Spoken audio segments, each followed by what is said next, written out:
Welcome, everyone, to our safe space where we come together every Sunday and we work on our inner work and our self-care, always at the same time, where we can slow down and be present together as a community. And today you'll receive the tools that resonate with you. And each session is unique and different. And perhaps if you miss a session, you can always catch a replay on our YouTube channel with the same name called Light Warrior Collective.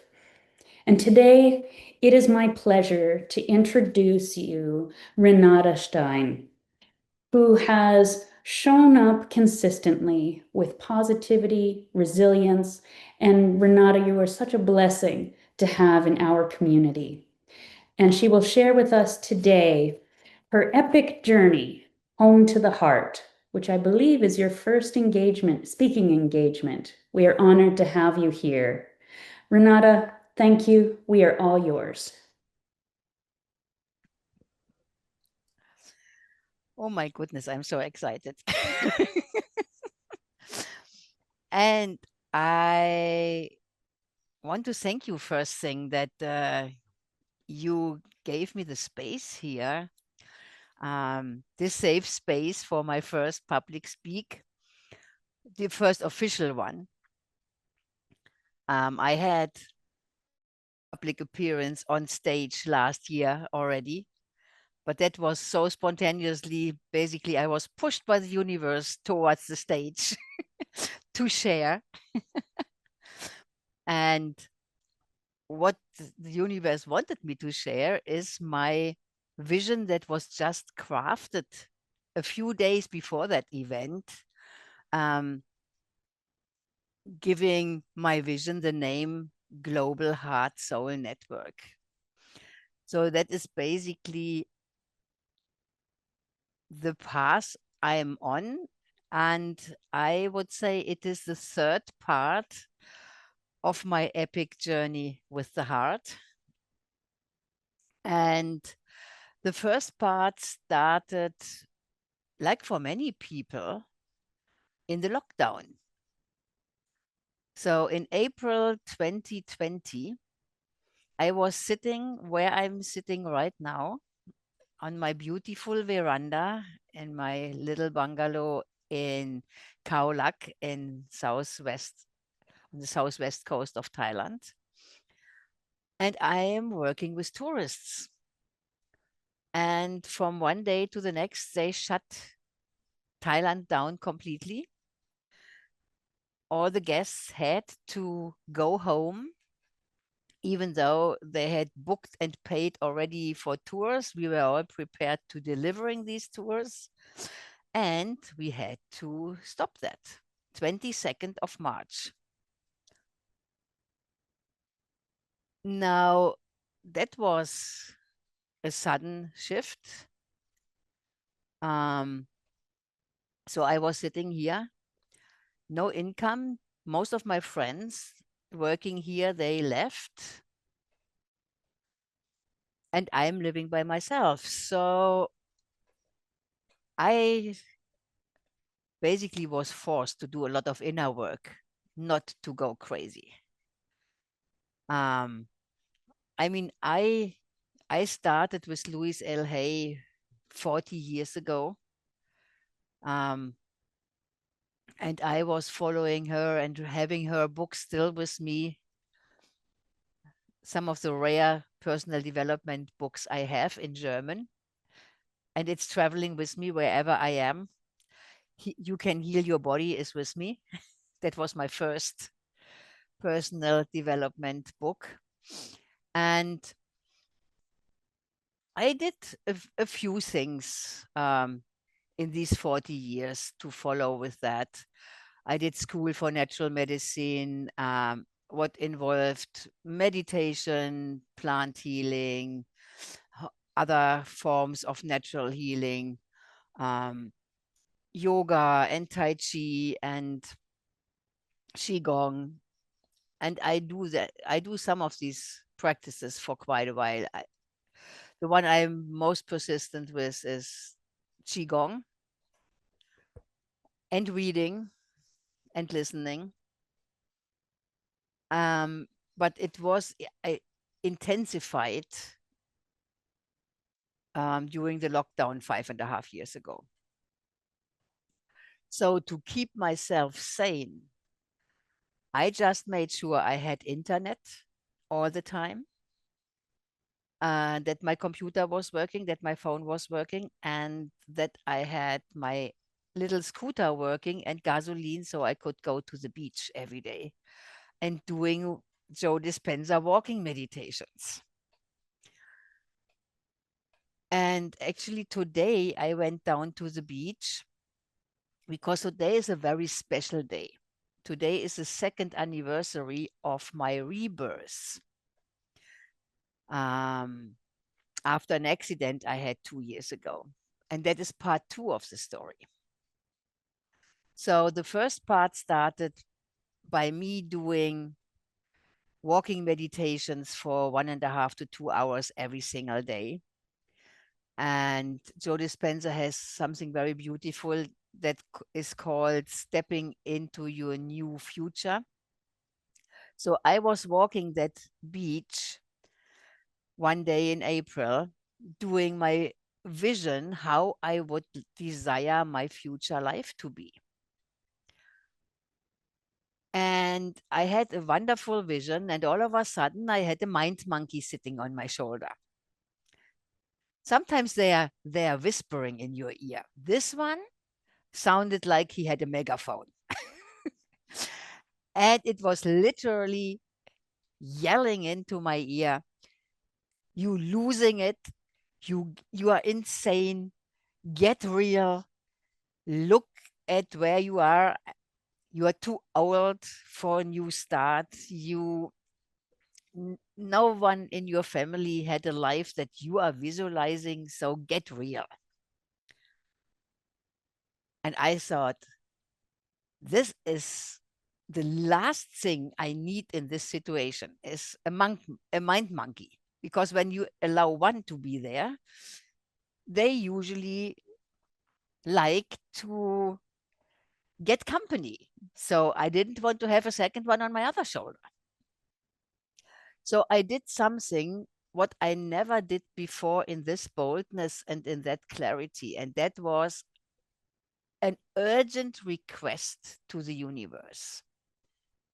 And I literally said, "Universe, I need a sign and I need it right now. What is going on here? Am I really losing it? Or am I on the right path with what I'm visualizing?" And I looked down. I was walking bare feet on the beach. And right next to my foot, I saw the first heart shaped stone.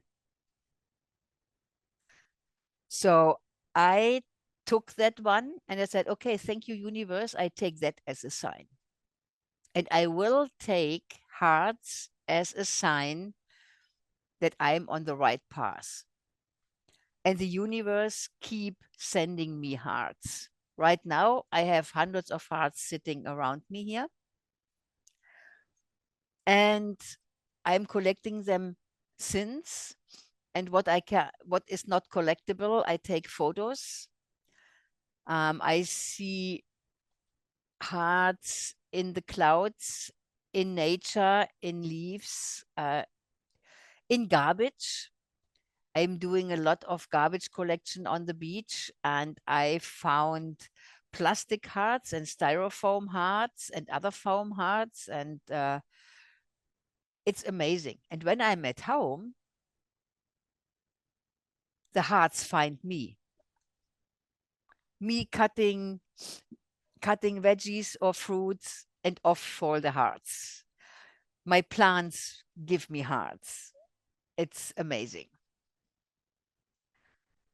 And when I'm on tour, that is a very interesting thing. When I'm on tour, I'm always looking for hearts. And then I'm picking them every now and then, and the people get interested. "Oh, you're collecting stones."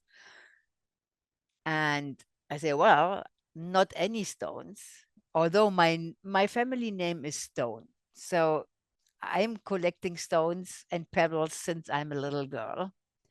And I did a lot with semi-precious stones. I created jewelry with them for a while for sale. Um, so that comes naturally. But when I show them the stones I'm picking, they, oh, that's a heart. Now they're starting looking for hearts. And some people, after years, they're still sending me hearts in messages that they see and find and collect. Um, so this is part one of the story. Now, the other part is the online communities. Um, I started to intensify. I was going in more Facebook groups. And in one of the Facebook groups, I found Wolfgang one day. That is about almost 4 years ago now. And we instantly connected on our first Zoom call we had.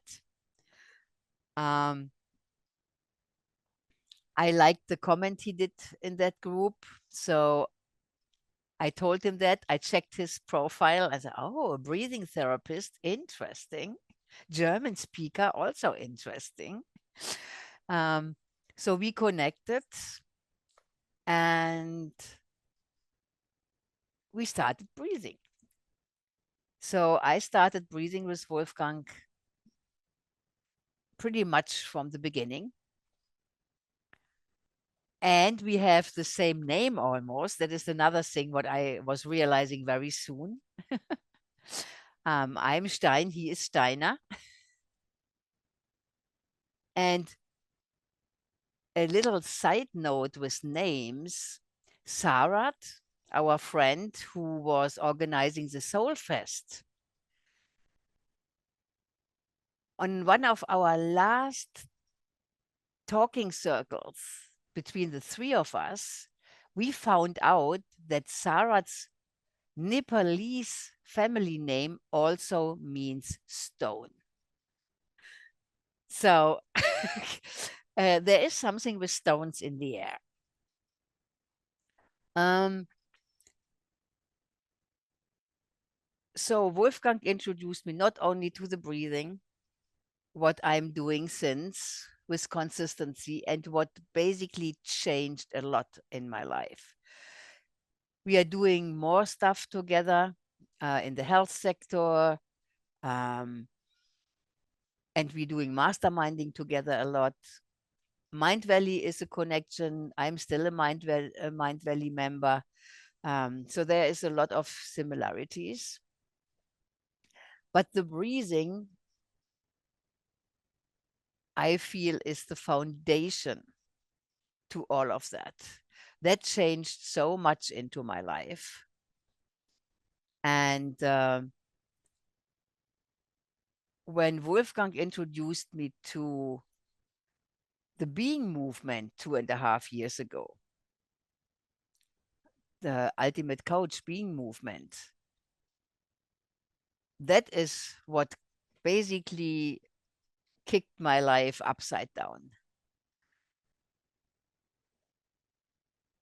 Oh yes, and he also brought me here. I almost forget that. Wolfgang was the one who brought me to the Light Warrior Collective. I think with one session he did with the breathing. So he invited me here, and I stayed because I like this collective. That is one of the the lovely online communities that are probably more present in my life than many uh, of the old online connections I had. Um, so what is the next step in my journey? So this went on during the entire lockdown. And about 2.5 years ago, I had a, I had a breakthrough with the breathing. before, when I did my visualizations, it was like I'm telling myself a story with words, but I did not had vivid pictures. And I remember it was the same with dreams. Most of my life, I knew I dreamt.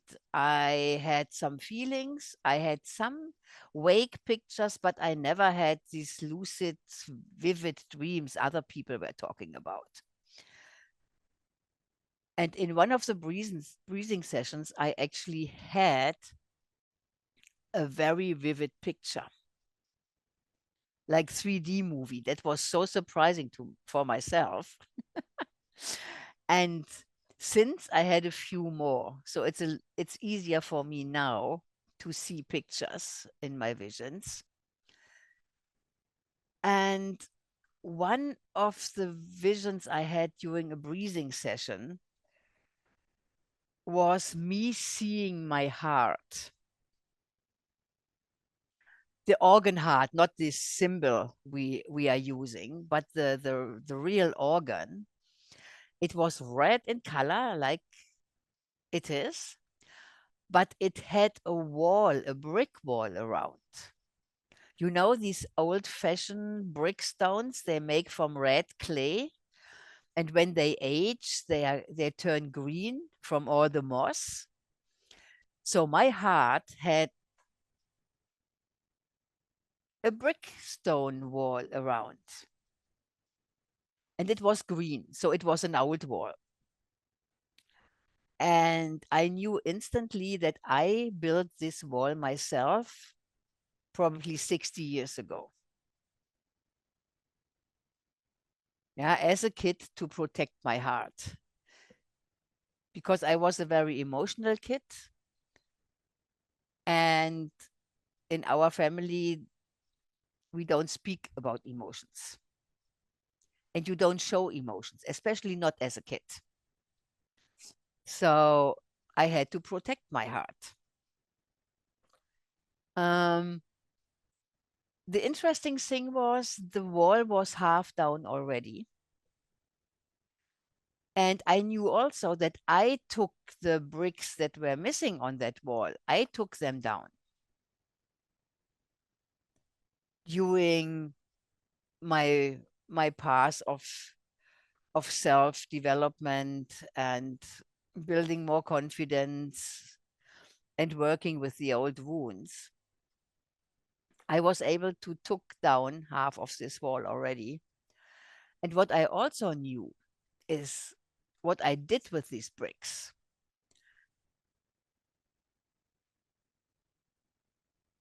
A lot of my life, I was a very resentful person. So I had a lot of, you know, in situations I would think afterwards a lot what I could have done better. And sometimes if people wronged me or hurt me, it took me a very long time where I had some kind of revenge thoughts or regret thoughts. And what I knew in this case with the bricks is that I did not throw them towards the people or the situations that hurt me so much and caused me to build this wall. But I would take these bricks I took down from the wall and put them in front of me as stepping stones in a better future. And I have a very clear picture of that. Um, so that was basically part two. And this is where my second line, the tagline is coming from, the heart opening. So that is the first step, heart opening. Heart connection is what happens through the breathing. For me, the breathing is the fastest and easiest way to connect to my own heart, to my own soul. And if we are able to connect to ourselves, then it is also easier to connect to others. So that opened that path. Mm,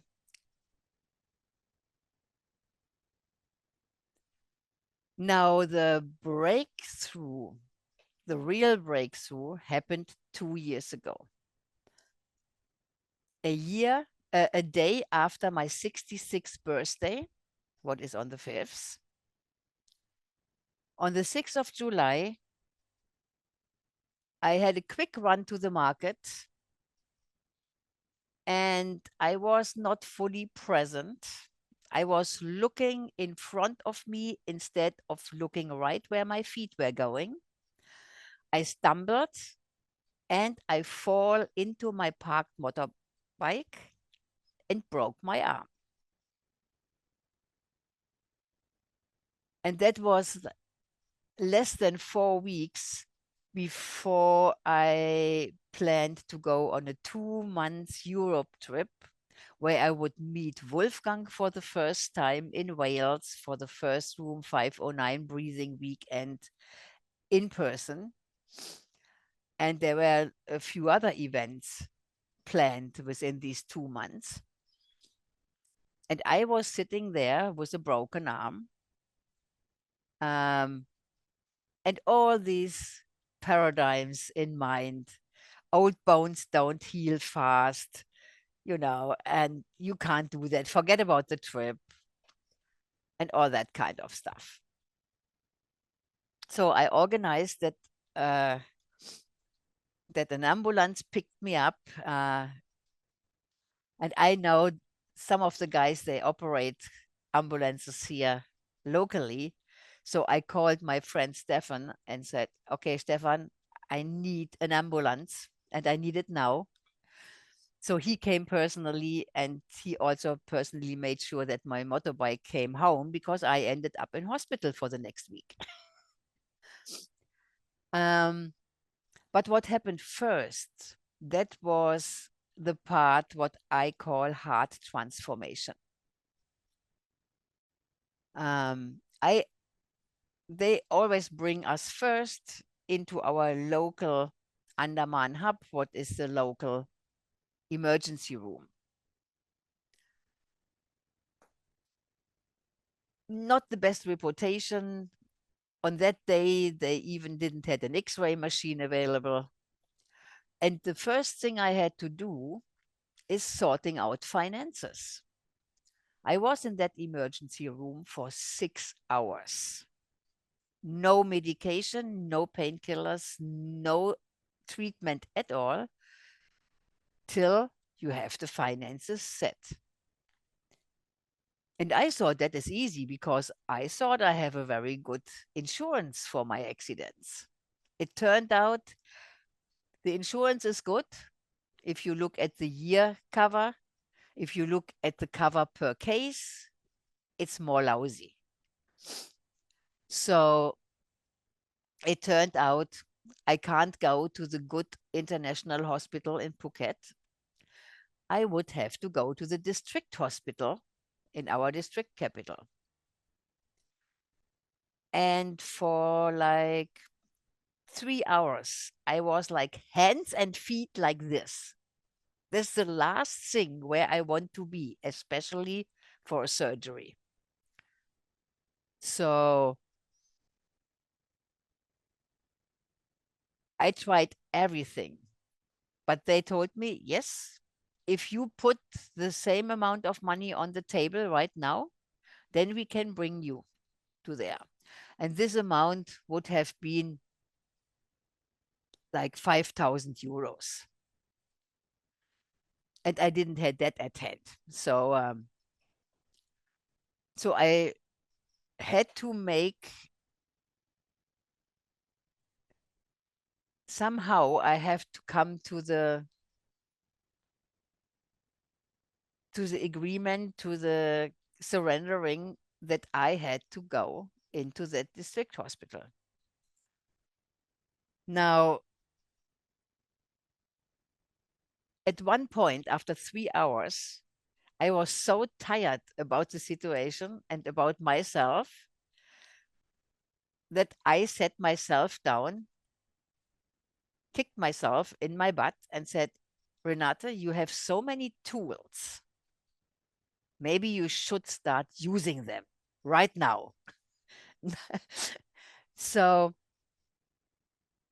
I used a question my good friend Russ Devan always give us in his coaching sessions, and said, whenever you talk to people, ask them if they are open for a new perspective or if they are open for a different interpretation of a situation, and if they're open for new possibilities. So I was literally asking myself these three questions. And I asked the questions if I would be open to the possibility that some things shifted in that district hospital and I could create a good experience. And after I honestly sat down and pondered about that questions, I said, okay, I can see that.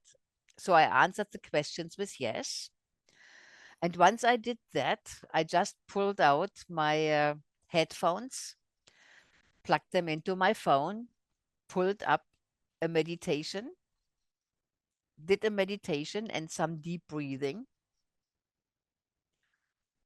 And I felt calm and said, okay, whatever happens, it will end up good. Now, what happened in the next half an hour is what is the real heart transformation.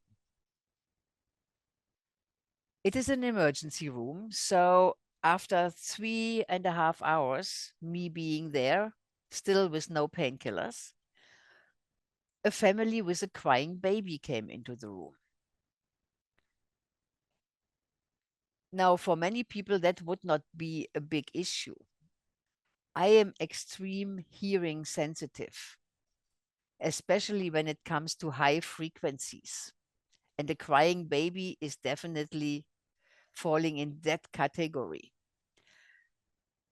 So that causes physical pain, and people don't understand that. They only wonder why I get annoyed and angry about loud noises and special noises. So normally a crying baby in a situation where I'm in a lot of pain myself already would just explode the situation for me normally. In this case, that didn't happen. What happened instead is that I had a vision and I saw my heart growing long arms. And the new grown arms were wrapping around the baby's heart,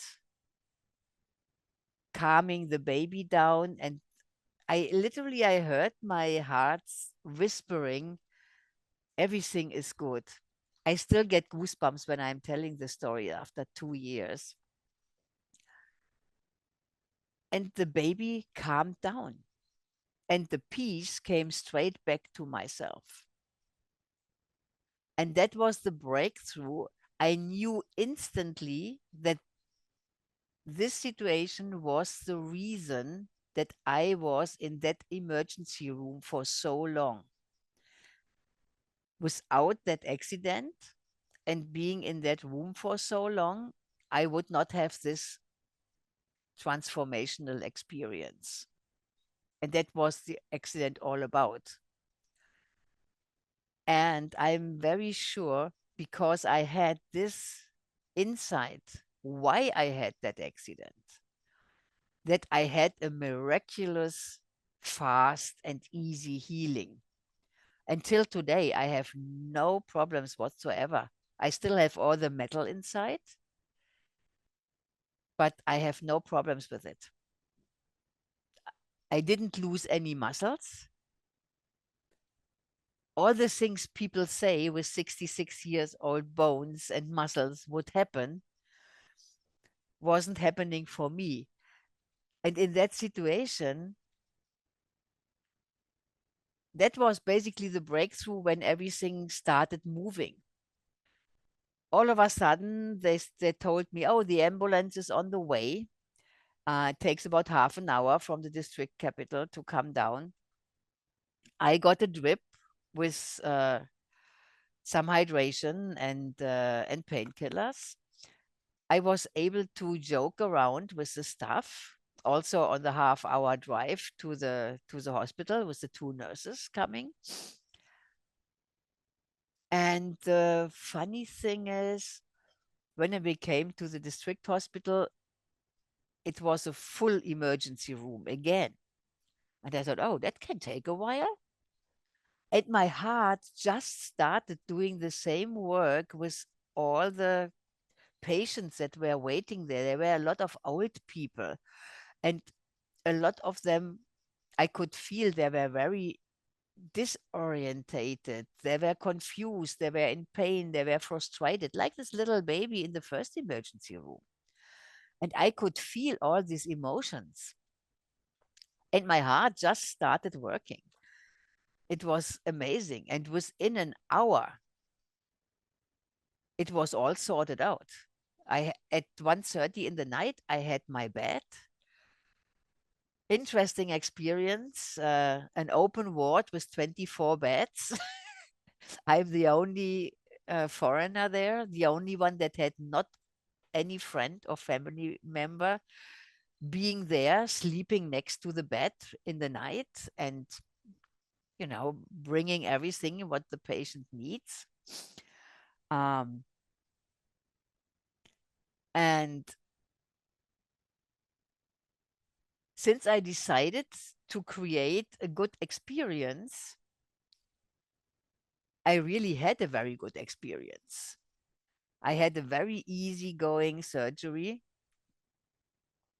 Um, I got the best food just by the decision to tell them I don't eat meat, what is generally not true. But in that case, I knew how they cook the meat. So I said, I don't want that. But what I knew is I need protein. So I told them I eat fish and I eat eggs. I got the most amazing food for a hospital. um, and I was in such a good mood that I was on every single Zoom call for the next 5.5 days. I was in the hospital. I did not miss any of my calls from the hospital bed.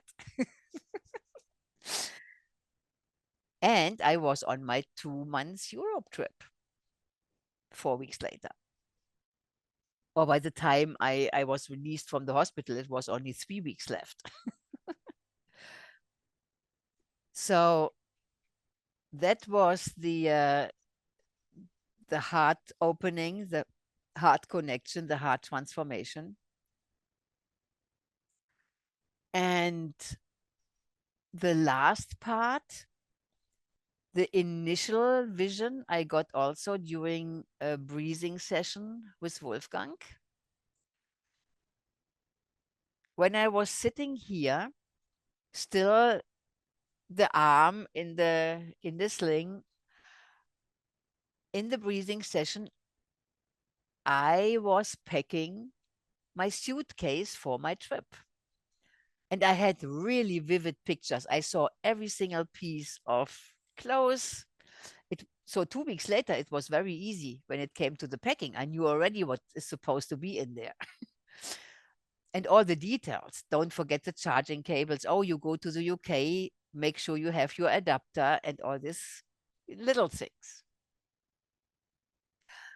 The last thing I put in that suitcase was a box. And when I opened the box, it contained a lot of my heartstones. And I got the very clear message: take these heartstones and give them out to the people you meet on your journey. And this is what I'm doing since whenever I'm traveling. I am traveling from here with about 3 kilos of heart stones, causing some kind of funny situations with customs and security stuff on airports. um, but it was never a problem. Um, and I love doing that, and then giving them the explanation. So the last part happened last year when I was on an ultimate experience in Birmingham. So first of all, I had another breakthrough that came from the breathing on my flight, on my first flight to Birmingham. Because when I got to my window seat I asked for, I thought, oh, right next to me in the next two seats, a young couple with 8 months old twins on their laps for an 8 hours flight. I have to say the boys behaved exceptionally good, but at some point one started crying for what reasons ever, probably just the lack of movement. And half a minute later, the twin brother decided to chip in the chorus. And that would be normally a situation that causes stress because of the hearing and the frequency. But with the breathing, meanwhile, I learned to quickly identify these situations and just take a breath or two, a conscious breath, to calm down. In that case, I experienced something that proved the importance of consistency. Before I even could consciously take that breath, or even being aware that the situations get stressy, my body breathed me. So instead of, okay, this is a stressy situation, take a deep breath now or two, what usually works very quickly, my body did just this. And all of a sudden, the crying babies were no problem. And they stopped crying very quickly. So that showed me, and I had a picture for that. And the picture was this consistency with doing it every week, at least one time in a group session, is like drip coffee. It takes forever to get your cup full of coffee, but what you get at the end is very good. So every breathing session is like a drop into the subconscious. That's how you do it. That's how you do it. And in that situation in the airplane, the cup was exactly full enough to spill over by itself. So I did not have to do the conscious work with that. So that was a very profound experience, one of many I had on that trip. Um, and just before I went on this trip, I had another breakthrough with my vision. And I basically got the message that what I'm here for is to co-create a global heart soul network to bring peace, love, harmony, and joy into the world to end the suffering and the pain. And the pain and the suffering comes from not being connected. And that is what I see everywhere. People are not connected to themselves, they are not connected to others, they are not connected to nature, and they are not connected to spirit. And I got the very clear message, I am here to change that. I can't do that alone. That's why I am called to co-create that global heart soul network. And when I was in Birmingham, on the second day, the moderator asked if somebody would like to share an experience or an insight from the first day. And he asked the questions and looked to the left. I was sitting on the right. And my arm went up and I was on the way to the stage before he even looked in my direction. And when he did, I was almost at the stage. So he called me up and he said, "It looks like you have something to say." And actually, I did not know exactly what I wanted to say. I was literally pulled by the universe to be there. But as soon as I had the mic in my hand, I knew, and I shared what I just shared with you. And the next insight that came on that stage was that the core of this heart soul network, the core people, they are in my online communities.